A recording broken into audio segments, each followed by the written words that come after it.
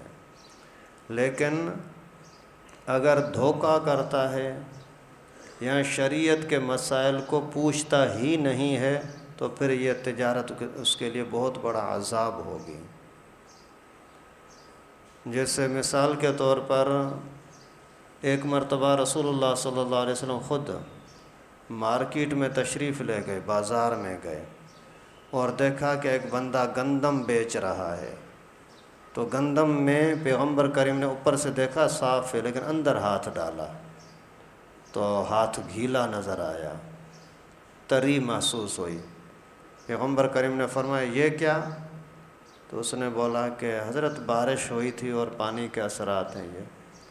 پیغمبر کریم بڑا غصہ ہوئے اور فرمایا کہ من غشنا فلیس منا، جو ہمارے ساتھ، مسلمانوں کے ساتھ دھوکہ کرتا ہے، ملاوٹ کرتا ہے، اس کا ہمارے ساتھ، اسلام کے ساتھ، مسلمانوں کے ساتھ کوئی واسطہ نہیں ہے۔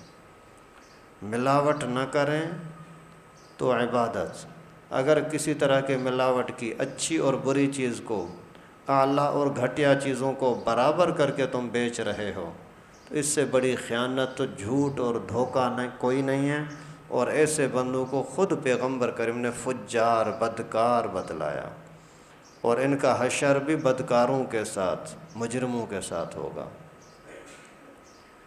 اور